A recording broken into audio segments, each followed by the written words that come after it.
May I respect to the Buddha, the Dhamma, and the Sangha, and may I pay respect to all and most venerable monks and the monks and novice monk and people from around the world. Now, welcome to Monk Chats Live, and today live we again today are at 7 p.m. Thailand time, in time in Thailand. So welcome everyone and welcome in. And if you are already in, just say hi. And today we have another episode and another topic that we are going to have a conversation.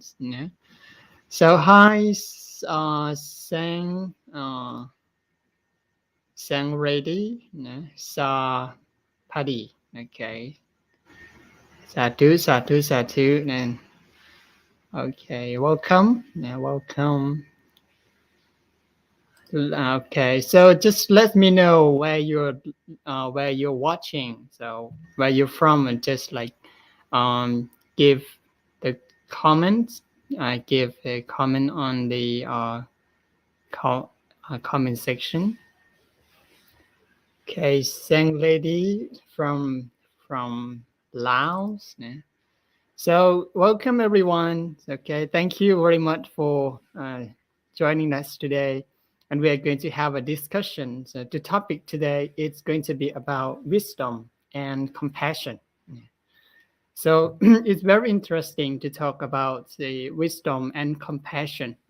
I think everybody and every religion, I think every belief, we have been told, we have been taught about how to love each other. So whether in Christianity, in Islam, or many other different faiths. Also Buddhism. Now we do have many teaching about wisdom and compassion. So we bring up today's topic. I think sometimes it's easy to talk about wisdom and compassion, but sometimes it's very complicated to understand, especially when we really wanted to put it into our everyday life, So sometimes we don't really understand what wisdom really means and what compassion really means. So now I think it's good to start with a simple question, about wisdom and compassion. Okay, so now if anyone's already in, just say hi. There's one, and now there's one person from Laos. Okay, so wisdom. Now, wisdom here in the term wisdom. So, what is wisdom really means? So now today, some people may say wisdom is knowledge, or knowledge and wisdom, and actually it's different. I think it's totally different. Wisdom, it's about the thing that we have learned, or sometimes it could be thing that we remember. And actually, many people may think that what I have learned from how to say, from the schools and from the texts, from other people's, or from many other sources. And most of the time we think that those kind of information considered as wisdom. So, and actually in Buddhism, and actually wisdom have different meaning, and it's very insight, and it's related to compassion. How wisdom and compassion can go together, So today we're going to focus on a two similarity. So, and actually wisdom and compassion could be many people say it's the same thing. Do you agree or disagree with that opinion? So I heard that sometimes people say who has a person who has wisdom, that person has compassion. Who has compassion, that person have wisdom. Do you agree with that kind of perspective? So this is the question. I think it's good to start with the definition of wisdom. What is wisdom? Now, really, in terms of Buddhism, So wisdom, or we call intelligence, wisdom and intelligence. Sometimes it's quite similar, but most of the time we don't really know what wisdom really is. So that's why I think it's good to talk about wisdom. The wisdom.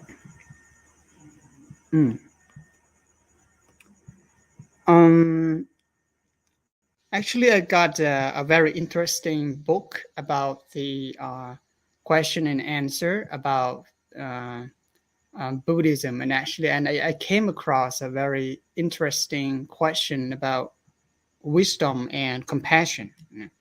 Because Buddhism talk a lot about compassion, wisdom, and how these things relate to each other. So wisdom, it could be something that we have learned, or something that about our experience, our knowledge, those kind of things considered as wisdom, or skill, life skill. It could be knowledge. It could be so many things. So when we talk about wisdom, we have to talk about the opposite side of the wisdom, that is fool, or unskillful. So unskillful or fool cannot go with compassion. So that's why compassion and wisdom must go together. So fool go with like hatred, anger, and go with delusion, go with greed, those kind of things we call fool. So that's why wisdom and compassion is a human quality. It's the nature of human. And it doesn't mean that compassion doesn't exist in other kind of living beings. Even certain animals, they also share. They also have feeling. They also have love and connection to one another. But human beings also, human beings are the beings that strongly based on emotion. And at the same time, human also have in, intellectuality or we call uh, intelligent. So that's why wisdom and compassion must go together. So if there's only wisdom here, it could be knowledge. So it could be only knowledge if that knowledge is not go with compassion. So that's why knowledge itself cannot consider as consider as wisdom, because knowledge can be a good knowledge or a positive knowledge and a negative knowledge, and we can use knowledge in many different ways. We can use it uh, for the benefit of ourselves and others, and knowledge can be a very powerful weapons to destroy or to harm something. For example, like in the past, we have seen many great in the war, to World War II. You may heard about the nuclear nuclear bomb or those kind of thing. And actually, that is from the knowledge that human being discover. But when this kind of thing is not um, combined with wisdom, it's cause. So that's why morality and knowledge must go together. That if morality and knowledge go together, that consider as wisdom. That is um, the meaning of wisdom. So here is very good how to say definition of wisdom. So according to Buddhism, what is wisdom? So the high wisdom, it is said that the high wisdom is it's seeing that in reality or phenomena are incomplete. That is we call the ultimate wisdom in Buddhism. All the phenomena are incomplete, impermanent, and not self. This is the high philosophy or the high wisdom according to Buddhism. But sometimes many people find that understand about the dukkha or suffering or impermanence and non-self, it's kind of very difficult to understand. But in actually, the Buddha not only teach these concepts or this high wisdom, but there's many things that we can learn from the easy one, and still move and improve to the high wisdom, or the wisdom that can free us from suffering, and that's what we call our wisdom. This understanding is totally freeing and lead to the great security and happiness, and which is called nirvana. It's called nirvana. However, the Buddha doesn't speak too much about this level of wisdom. It's a wisdom about nirvana. It is not wisdom if we simply believe what we are told. So that's why this is a very interesting sentence, that it is not wisdom if we simply believe that we are told. Because with wisdom that we learn from school, the wisdom we learn from other people, consider as the second hand wisdom. It's other people's wisdom. It's not, we don't really experience or realize by ourselves. So that's why it's not truly our wisdom. Mhm. True wisdom is to directly see and understand for ourselves. At this level, then wisdom is to keep an open mind rather than being closed-minded. Yeah. So wisdom here is about to we always open-minded to learn new things. Yeah.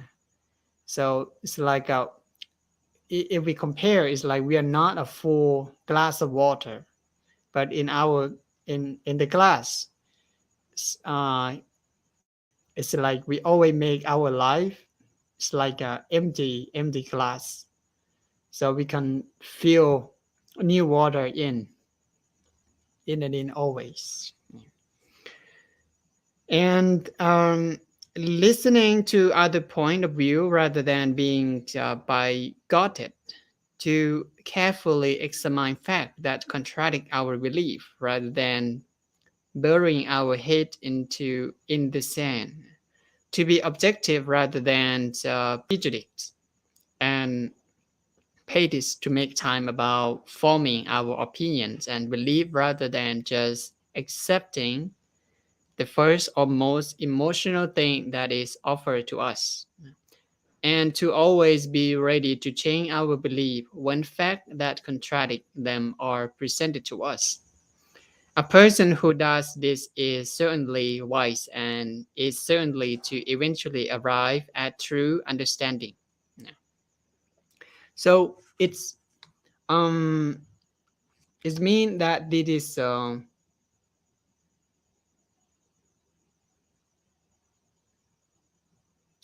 the path of just believing what you are told is easy. The Buddhist path requires courage, patience, flexibility, and intelligence. Yeah. This is according to Buddhist point of view about wisdom. Yeah.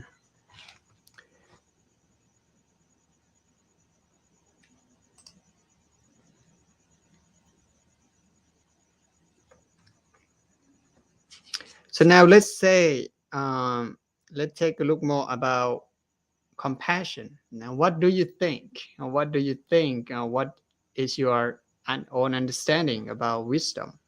What you can give us a definition, nah, or just like give a um, comments or the meaning of compassion in the comment section below.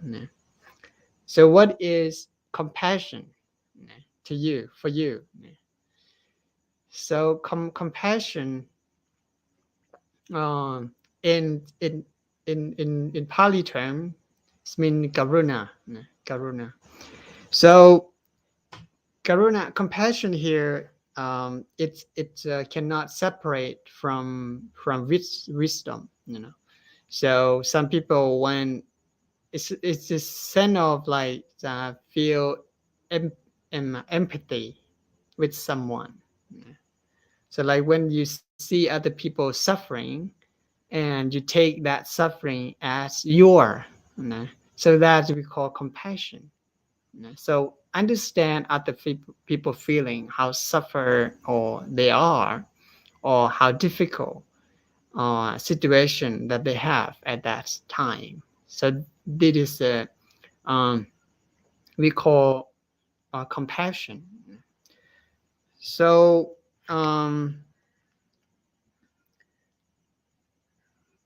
compassion is made up of two words. It means core, meaning together, and passion, meaning a strong feeling. So that's mean the core, and compassion is means strong feeling, and this is what compassion is.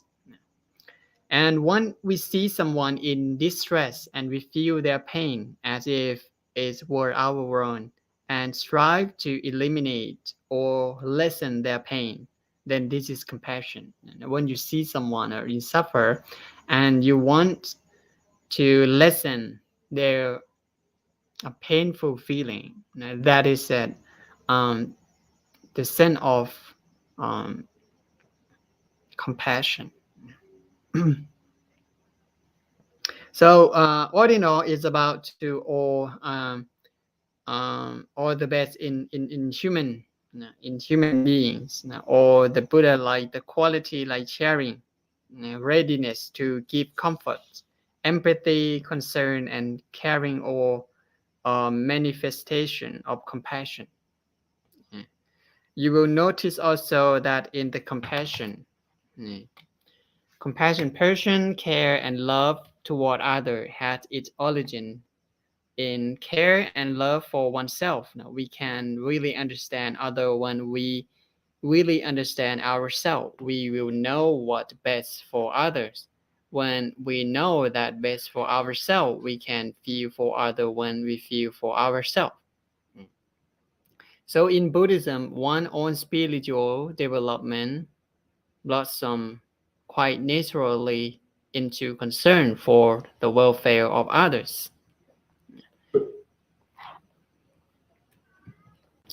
And the Buddha life illustrates this very well. He spent 6 years struggle for his own welfare, after which he was able to be of benefit to the whole of mankind. This is the compassion of the Buddha. So he saw human suffering, and then he realized that and all humankind are in fear and in suffer, and he wanted to free himself and other people from suffering. And this is a compassion of the Buddha, which is one of the Buddha quality of compassion. Wisdom and compassion is truly a quality of the Buddha. And this is the meaning between wisdom and compassion. So this topic that we have posed on our Facebook page is just a leading topic. But today I would like to share you another very in maybe the introduction of Buddhism. So many people here maybe are quite new for Buddhism. So today let's see. I would like to share a presentation that I usually share to those who come to visit monk chat, and before we going to practice meditation, and I think who are in watching now, you can share with us and say hi, and if you have anything you want to add more information in from my presentation, you can leave your message on the comment section below. Yeah. Mm.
Okay, who are already in, just say hi, and okay, and just tell us where you're from and where you're watching right now. Yeah. So just a moment, I just like preparing my PowerPoint. Slide.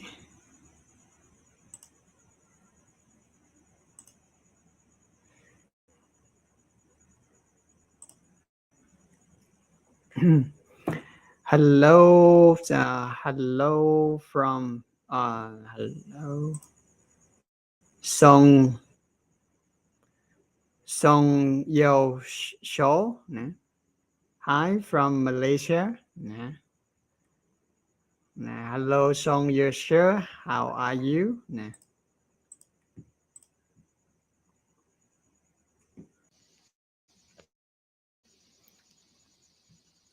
Oh, maybe the internet connection is not. Maybe. Okay, it's back.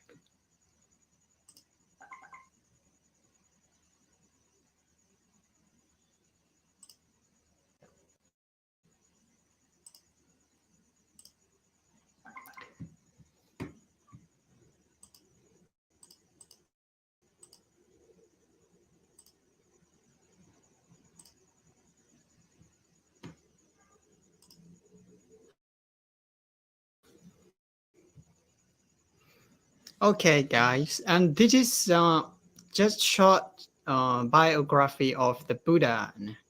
So today topic so about wisdom and compassion is the quality of the Buddha. So it's good to know who is the Buddha, so and how compassionate he is. So firstly, I would like to start with a question, a simple question about how it connects to our topic today about the wisdom and compassion.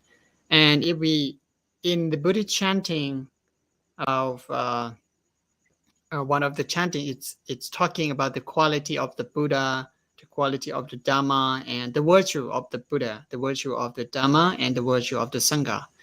So today we're going to focus on the Buddha quality as a who has wisdom and compassion. So for those who are new for Buddhism, and actually you may wondering who is the Buddha. Maybe you have heard his name, the Buddha, or maybe sometime you heard about the Bodhi tree, or maybe Buddhism, for example. So here, and actually, the Buddha, he was born in 927 BC. And the place that he was born is called Lumpini Park. And his original name called Siddhartha Gautama. That is the prince's name. He was the prince. And now Lumpini Park are in Nepal. So we go quickly. And the reason that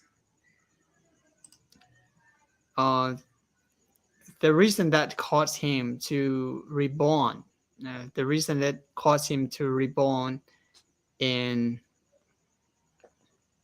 and the reason that caused him to go forth or became an ascetic is that when he was younger, there was an ascetic who his father very respects, and he came and predict that these Siddhartha Gautama, or this young prince, future, about his future. And there's two possible way that if he go forward and become, or if he continue and continue, how to say, take continue as a king, he going to be an emperor. It's like he going to be a great king. But if he go forward or become an ascetic or become a monk. He's going to be a Buddha. Yeah. So that is how it's related to the connection between his father and the Prince Tata Kodama. And his father himself don't want the prince to be a monk or an ascetic. So he tried to serve the prince many different way. Like for example, serve many things, like build a very nice castle, yeah, 3 season castle, something like a very luxurious life in the palace. Yeah. And since then, the prince grew up, then he wanted to know more about life. And because the curiosity wanted to know what is happening out there. So one day he had opportunity, to opportunity to visit his people, and he came across this reality in life.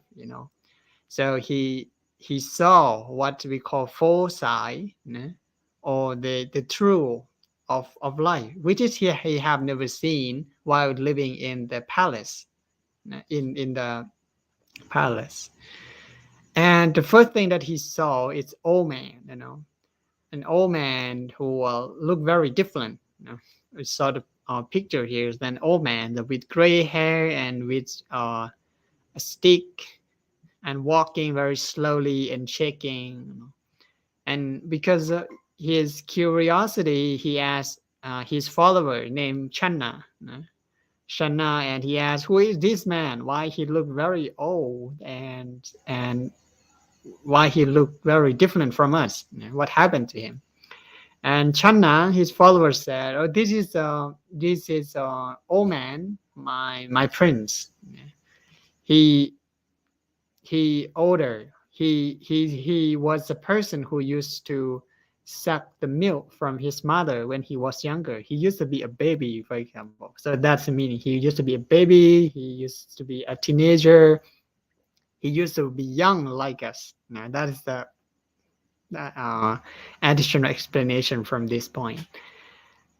And because not knowing that what is old or what is aging, that the prince asked Channa, "No, what is old? What is aging? Channa, tell me." Then Channa said, "Oh, aging is the nature of human being, my prince. We all of us cannot escape from old age. One day, you, me, everyone going to get old like this man." And that answer make him very thoughtful. And of course, he felt not satisfied with seeing that old man. And the following day, he came across a sick man, who screamed out with pain, like who got a certain kind of disease, and he feel very surprised and simply, like, how to say, shocked what he's seeing, because not knowing that this is a sick man and what is sickness. So the Channa again answered him that sickness is a part of life. Every single one of us, since we was born once in life, we may have some time to be ill and get pain physically or mentally. For example, like a pain from some kind of disease or accident, those kind of things is a physical pain. So when we have physical pain, it's caused our mind to be painful as well. That is we call this another kind of suffering that he saw. And another thing that he saw is is a dead calf or the calf, and he saw a procession of dead calf, the people carrying a person, and then they put this person in the pile of wood and they burn him. And again, the prince asked these people, why this person allowed these people to burn him without saying anything. Why he like just keep silent, not saying anything. So again, Channa answered, said that these men already died, my prince. He no longer alive. He died. So this is called death. Oh, then the prince was very thoughtful and very shocked what he just heard and saw, since the first thing, that the suffering that he saw, the beginning from old man, sick man, and the cough. And the fourth side that he saw is an ascetic, or because in India time there's many there's people who also seeking for the path to free from suffering. So, and like ascetic or hermits in English. So it's like a monk, actually. It's like a monk. And he saw this person look very peaceful, look very happy in his face. And his curiosity, because of curiosity, he went to this person and look carefully, and then asked Channa, who is this man, Channa? Why he look very peaceful and very happy? And Channa said, this person, he has no home. He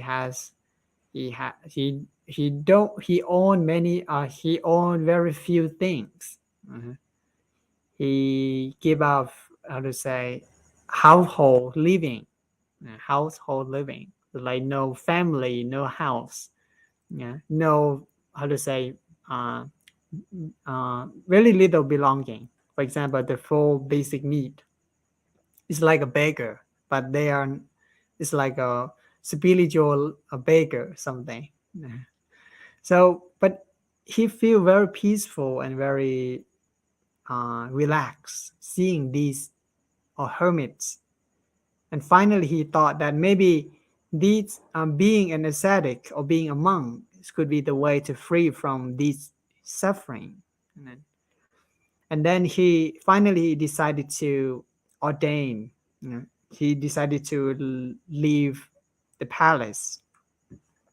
Leave the palace and go forth to find out the way to free from these old age, sickness, and death. That is the beginning of the Buddha, of the Prince Siddhartha journey, how and before it's come to be Buddhism. So normally people don't really question about this thing, but the young, when he asks, he didn't just stop like accept and yes, you have to be old and you have to be sick and you have to die. This is the how to say, the nature of life. But he didn't stop just that and accept that, but he find the way how this come and how this is cause people suffering and how can be free from this kind of suffering. And that is the path to find out the start the journey, his journey, find out how to free from this kind of thing. Yeah, this is because when he went to leave the palace and he ordained himself, or in English he said renunciation. So give up like the worldly luxurious life in the palace.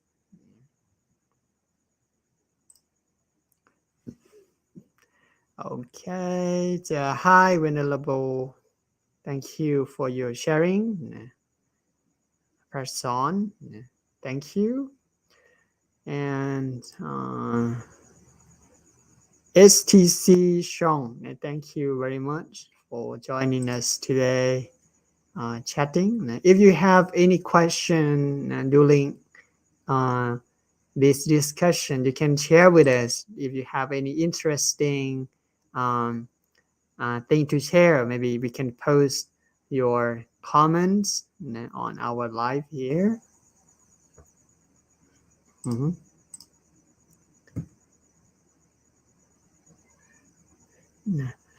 So this is a very important part of his journey of finding the truth or the answer. How can I free from suffering or be free from sickness and old age? Simply, this is a very interesting thing about mortification. Maybe it's quite new for someone about the word mortification. Mortification is about to make oneself extremely difficult, extremely painful, or basically to torture oneself. Yeah? So the Buddha at that time, during his fighting and practicing, he went to many different schools at that time in India. He went um, to to famous school in India and learn meditation technique from those master. So then finally he found that it's not the answer yet. It's not. He couldn't find how to say. It's not answer his question about can I be free from these suffering or and sickness. There's no answer about this question in his mind. Finally, he left those school and practiced by himself. He tried there's many different kind of practicing in India, and there's one of the belief that if we make ourselves and still it reach the point of extreme pain, and if we are able to stand for that kind of suffering or pain, we're going to independent or free from suffering. So that's why still now in India there's also still have these kind of practice that people try to torture oneself, or what is called mortification. Yeah. Like one of the extreme way that he did is stop eating for a long time until his body become like a skeleton Buddha. Become as a skeleton Buddha. It is said that only his skin, only his skin that's cover the bone. So and when he how to say touching his hand, is like the fur, the hair, skin hair, just like fade away. And that how hard he practiced in order to achieve. But he keep practicing continuously until he reached the point, and he realized that if I continue practicing the extreme way, I will die first. I will die before I become or enlightened, because he found there's only suffering, only great pain that's arise in his mind and body. Only pain, like that happened to him. There's no anything or any knowledge or any wisdom that come to him. But he had a very great effort. He had a very strong effort and strong determination to practice. But maybe this is not the way. And it is said that there is metaphor of his realization of this point, that compared with the, it's like one kind of instrument. There are three strings, and the first string is to lose. The first string is to lose. It's like the string of the guitar. When when when it's played, and the sound is not melodious, it's not good. It's not nice. And another string is to tense, to tight.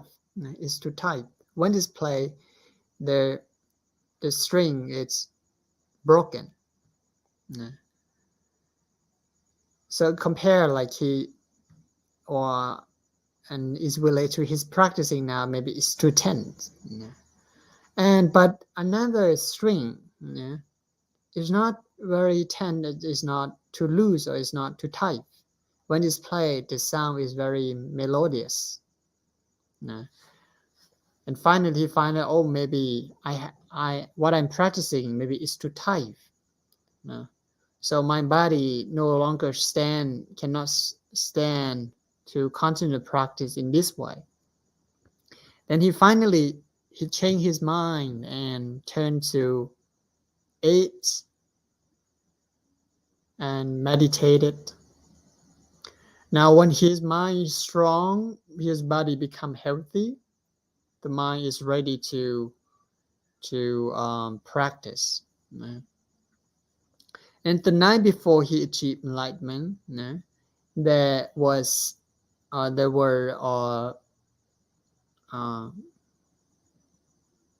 an army of the Mara. It's called Mara. Mara here could be evil. So evil here is like there's many case on this point. Maybe evil here is not, or Mara here is not the Mara, is not real Mara that's out there, but in actually the Mara, the evil in us. For example, a hatred, greed, and lust, desire, those kind of thing considered as Mara. And that's very powerful. That is compared, it's like an army, come and trying to the Buddha was attacked by this Mara. It's like to test him, that to test his, or how to say, effort and determination to be a Buddha. They say that if there's no Mara to like obstacle, he's not going, cannot be the Buddha. So that's why Mara is trying to disturb his practice.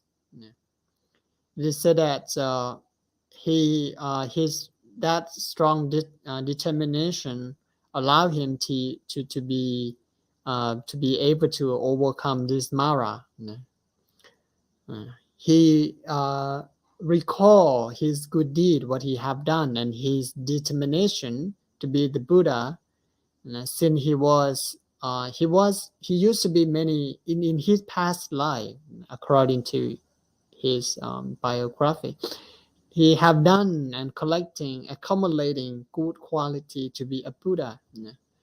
The Buddha quality, like in Parami 10, the quality like the quality of how does it to make Tana, Sila is in precepts, and many others. They're totally 10s, and we're going to talk about the 10 Parami maybe in another episode. So these 10 Parami, he is compared with the witness. Then he point his hand down to the earth, and this is my witness. So it's like the Mother Earth is my witness, the good deed that I have done, and the water that I pour to the earth. Then this Mother Earth came out and release the water from her hair, and that eliminates all the Mara away, and the Mara no longer able to disturb him anymore. Then now his mind stable, and from then he gradually continue practice and realize, we call the jhana, or we call the insight, wisdom, that which is leading him to be able to um, cut the root of the defilements in his mind, mainly anger, greed, and delusion away from his mind, and he became pure, and finally he became a Buddha at the following day.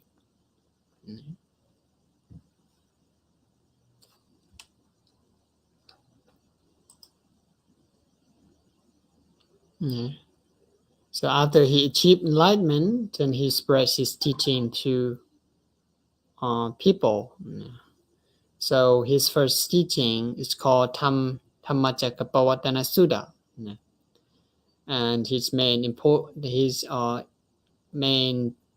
teaching on the Dhamma Sutta is about the Four Noble Truth, and this is at the middle of his teaching. So this is the core teaching in Buddhism, later considered as a core teaching in Buddhism, that is avoid evil, do good, and purifying the mind. This is the teaching of all Buddhas. So these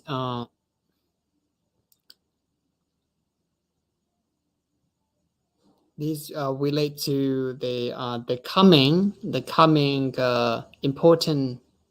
important day in Buddhism soon.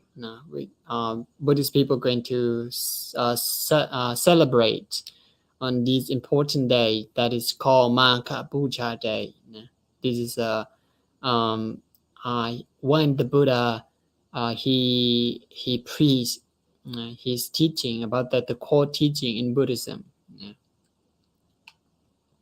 And finally, at the age of 80, he spent around 45 years after he became the Buddha to spread and teach and taught people and preach his teaching to the people and monks. And finally, he how to say pass away, or achieve I say completely parinibbana, or we call nirvana.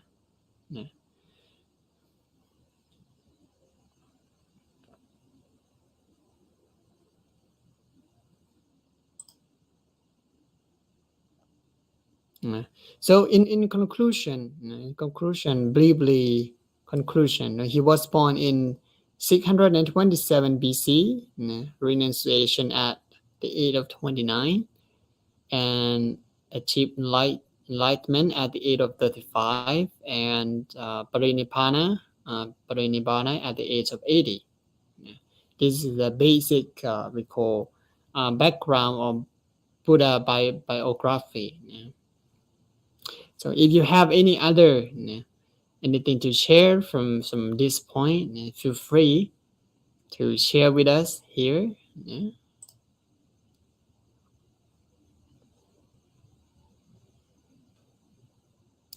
Okay, I think that is briefly about what we have discussed about the wisdom and compassion today. That we're not going to deeply about wisdom and compassion. So I bring up the history of the Buddha because he is one of the example and sharing this idea about wisdom and compassion. He often said wisdom and faith cannot separate, because wisdom is a reason and faith is a feeling. So mainly our life we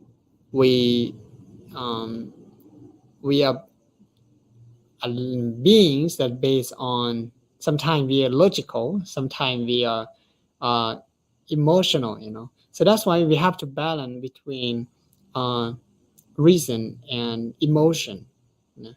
So it's like EQ and EQ and how to say IQ. So nowadays, so emotional intelligence and the intelligence from reason. Yeah.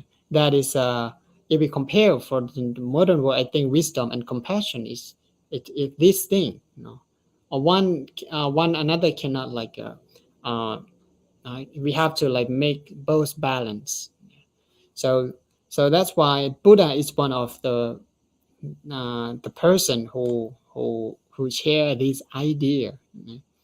To and even though he already become the Buddha, and actually when he first achieved enlightenment, he was very thoughtful that, oh, should I share or spread the teaching to the people, because the Dhamma or the thing that I discover is not easy for general people to understand. Yeah.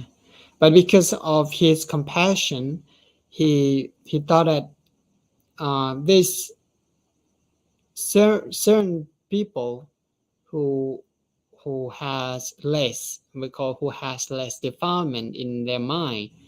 So he compare like these people are like uh,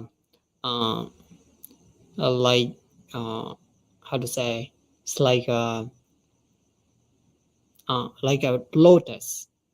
Someone is like a lotus in the mud, someone's like a lotus like in the water, and someone's like a lotus like at the level of uh, the surface of the water, and some are already ready and becomes like a lotus and like I would say higher than the surface of the water. So it's similar to wisdom of the people, that someone easy to understand the Dhamma, someone have to take time to understand the Dhamma.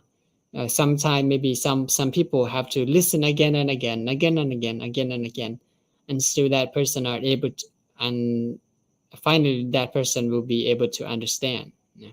So that's why uh, our wisdom and compassion, that is how it first starts, and actually from by the Buddha.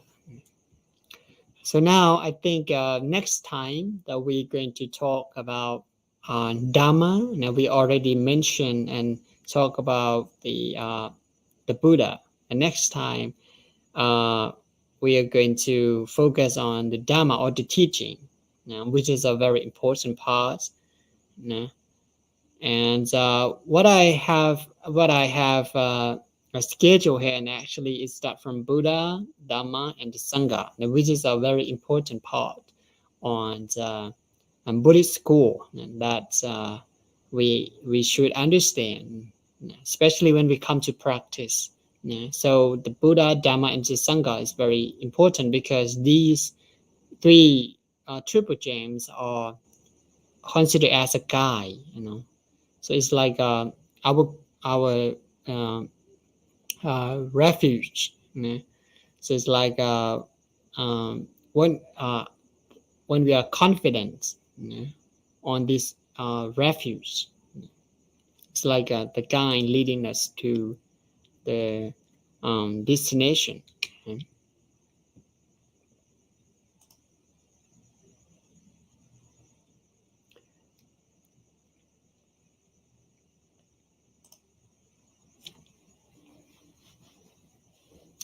Okay, thank you very much, guys. So now I think after you have watched the presentation and about the life of the Buddha, and that's concerned with the wisdom and compassion. So what would you like to share more about this case? You can give a question on the comment section below. And now I think it's time for us to go for our meditation section. So I would like to take this opportunity to invite everyone to join me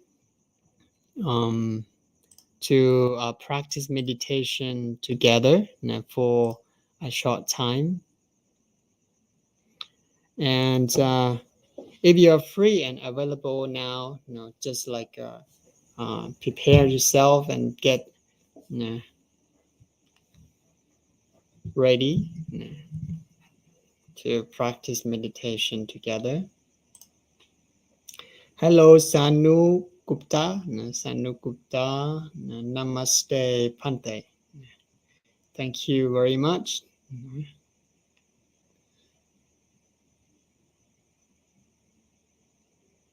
From India, land of Buddha.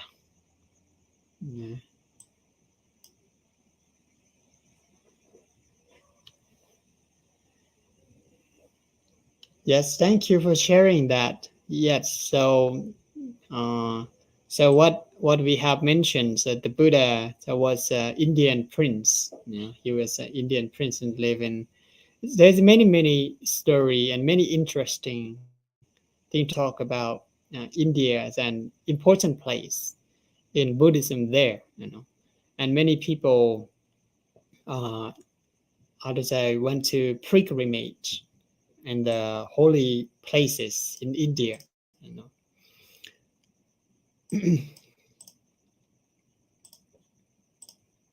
Okay, now it's time for practice meditation.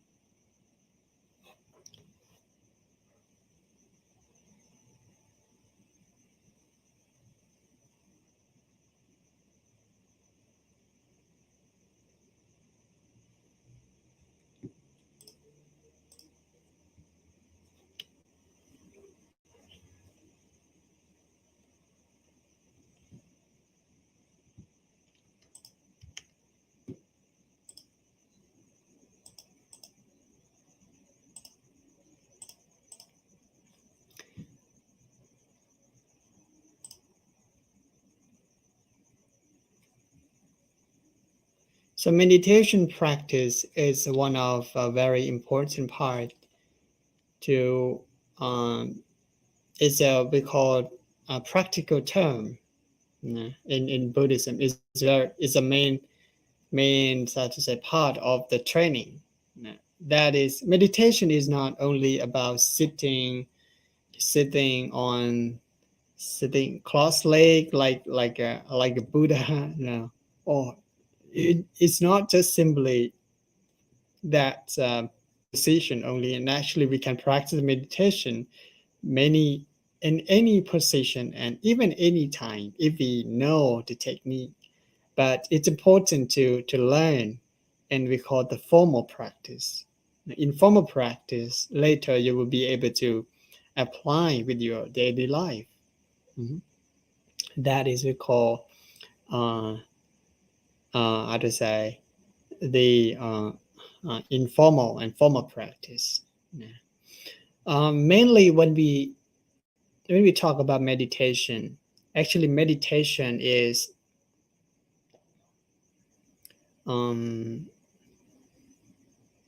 okay.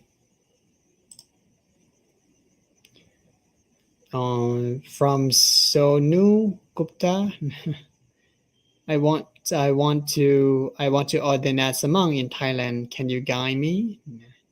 You can come and visit how to say the Thailand, and actually there's many Buddhist temple in Thailand that you're maybe you have to a little bit do the research. So there are many international. It's not many actually. There's international Buddhist temple where foreigner can come and ordain as monk. And I saw from the news that there's a star from India who is how to say the main collector in the film of the Buddha film, and And he now came to Thailand, and he now already ordained as a Buddhist monk. But I'm not sure what's the name of the temple. Maybe in Bangkok, or in the central there.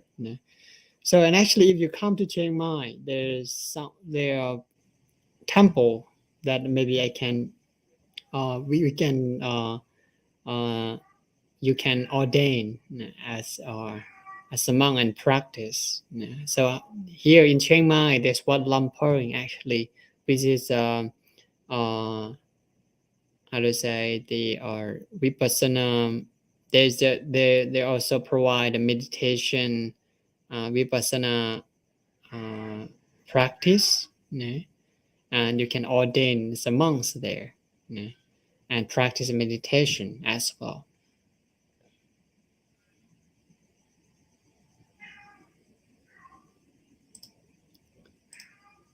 Okay, yes, that's right. Actually, Gagan, more like in India, actor. Yes, who ordained monk yesterday in Thailand. Yes, absolutely, exactly. So, he is the actor, then of I the film of the life of the Buddha. He's now already a Buddhist monk. So maybe you have to do a little bit about research. If you really want to be a Buddhist monk, and maybe firstly, uh, uh, you can prepare and study a little bit and how monks' life is and stay in Thailand. So there's we call monastic regulation that we have to understand before we ordain as a Buddhist monk. That's going to help you to be able to easier to stay in the in the Buddhist in the temple. So amongst we have regulation what's called Vinaya, or simply about the rule that we have to follow to make life to be disciplined. But but if you come and actually in Thailand, so we'll have a section which we guide, and maybe you can ordain as a novice monk before you ordain as a full monk, and to learn the way of monk's life before you ordain as a full monk. So I think that would be good. And this is only my suggestion if you really want to come to Thailand and ordain as a Buddhist monk. Mhm.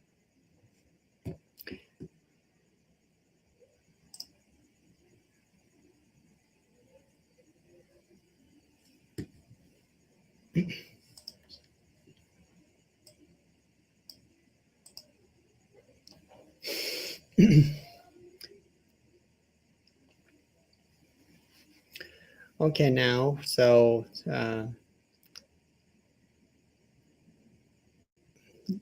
we are practicing meditation, and you just simply sit comfortably. It could be on your sofa, on your bed, on your comfortable seat, or on your chair.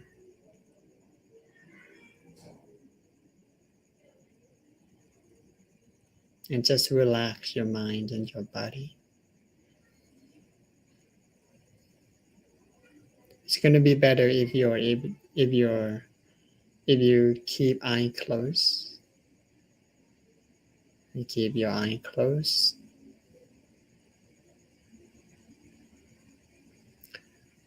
Then what would normally take our intention is the idea of thinking in the area of our head.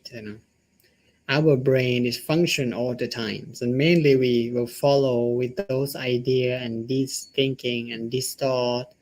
So that's become a restless thought. So that's why, firstly, when we come to meditate, we have to aware of the difference between restlessness and being at the one pointedness. So that's why the object to allow our mind to focus on is very important. Firstly, just accept and allow to keep open, like let the mind open and relax the body. And take a deep breath and aware of the breath that in and out. And at the same time, also observe the mind that's wandering and thinking. When we meditate, we're not trying to stop thinking. So we're not saying to our own mind that, oh, stop. So that's why it's just observe when we are indulgent or dwell with certain kind of idea or thoughts in the past or in the future. Just aware that, oh, this is thought, this is idea, this is thinking. Notice that and see it clearly and identify, and this is only thinking and this is only idea. Then come back to the main object, that is the breath. Breathe in and breathe out. The Buddha said, observe our own breath. It's like closely, silently, and quietly observe our own breath in and out. It's like a guard or a security guard, observing people coming in and going out through the door. When this person come, another person come, another person in and out, observing. Like be as a security guard, observing in and out.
So observing the breath is observing reality. The idea and thinking, it's just sometimes imagination and it's just a perception or memories that exist in the past. It's not present. So the present is the reality that happening now, especially body that be with us. So most of the time when we depressed, sad, suffer, or unhappy, it's because we don't know how to be with the present. So we let those kind of past experience and worriness about the future come to take our intentions away. So that's why being at the present moment to observe your own breath in and out. Observe its nature in and out. Aware of your sitting position or whatever your posture is. Observing this body is standing, is sitting, is walking, is eating. This is mindfulness of the body and contemplating on the body. And this is what we call mindfulness practicing or meditation.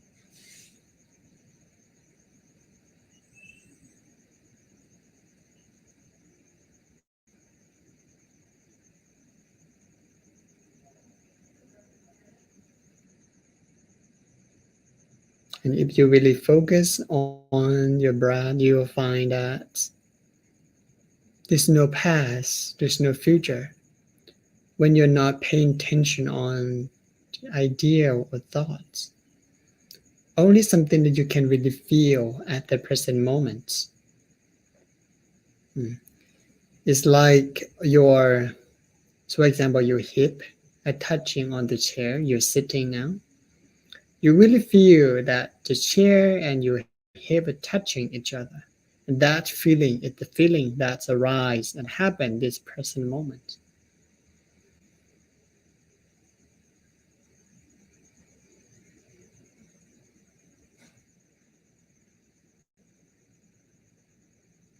And this is the example ways of the mindfulness practice.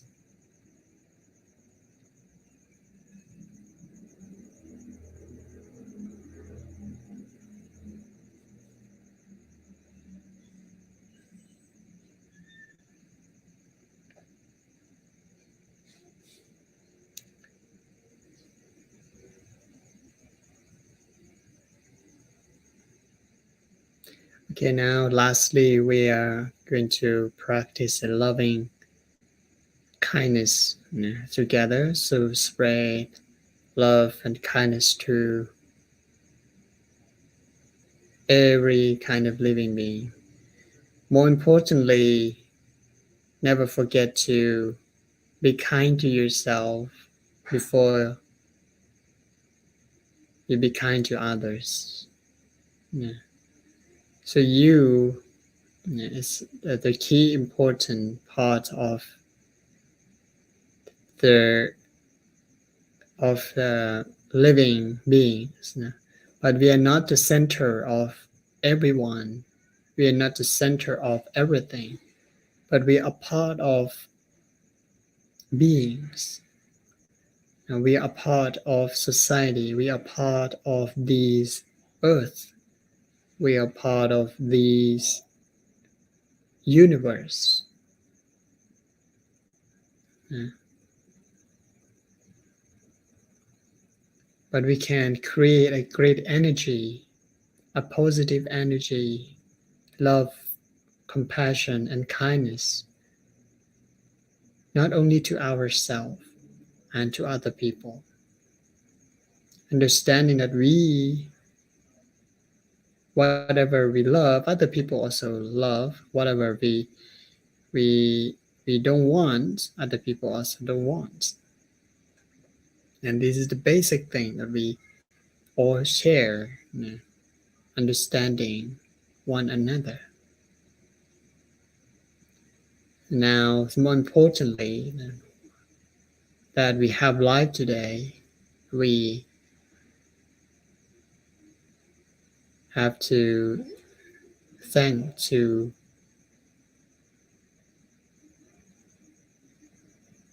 the one who gave us life. That's our parents, who gave us life. What of those people who guide us, who lead us, who taught us in the good way, to the good way and the good thing in our life. And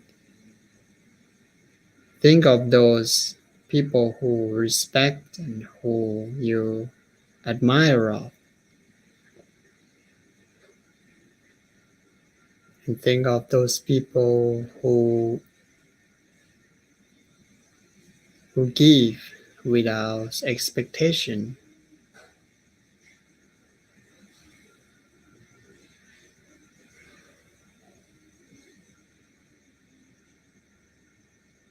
those people who we care about, who we care of.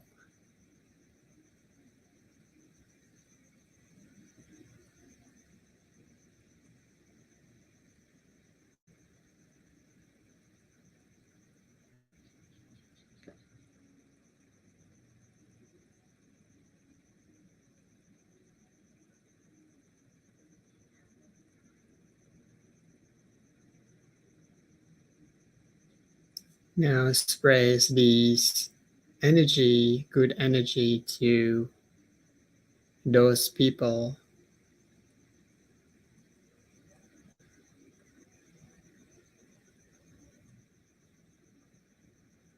who are around you, who stay close to you.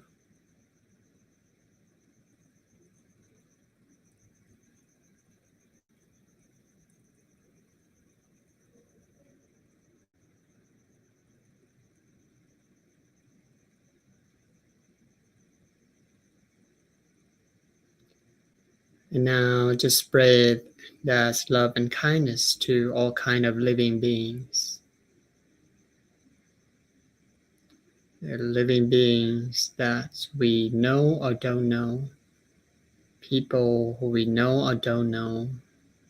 It could be your friend, your relative, anyone in your family, and any kind of living beings.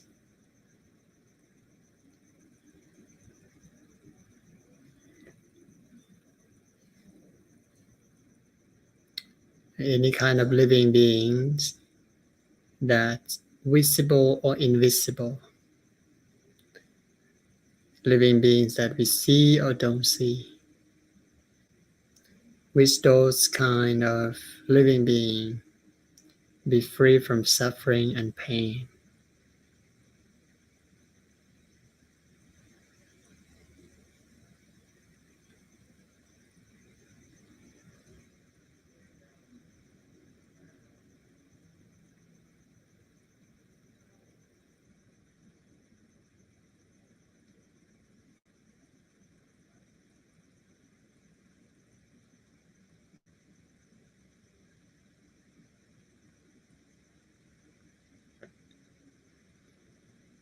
Now think of person or people who like the most, person or people who love,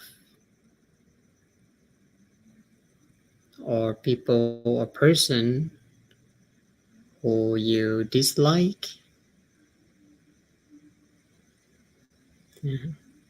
So just share this energy to these people. Wish them to be happy and healthy and be free from suffering and pain.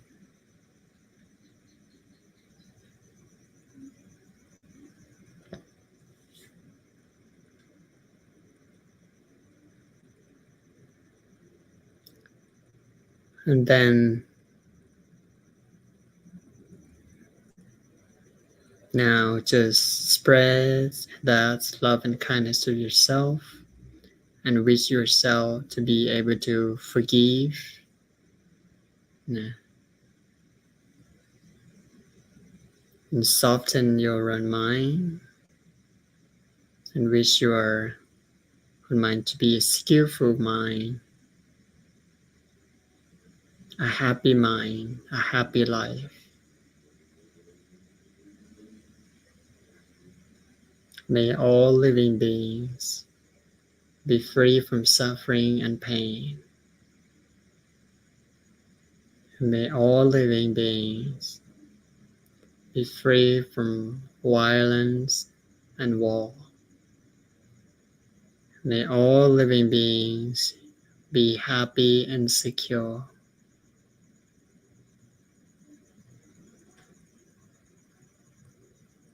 May all living beings have well-being and peace.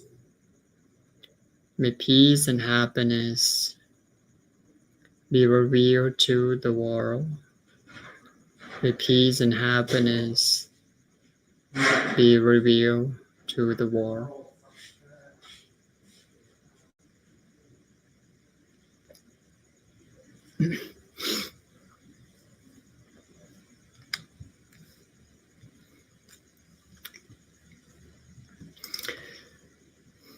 All right. Thank you very much, everyone, for joining us in meditation section today. So again, wish everyone to be happy, healthy, and secure, and may all the the noble triple gem protects and stay safe. So on Dhamma will protect those who follow the Dhamma. So anyone practice Dhamma, that means the Dhamma already protect that person. So that's why never forget to practice Dhamma, follow the Dhamma. And now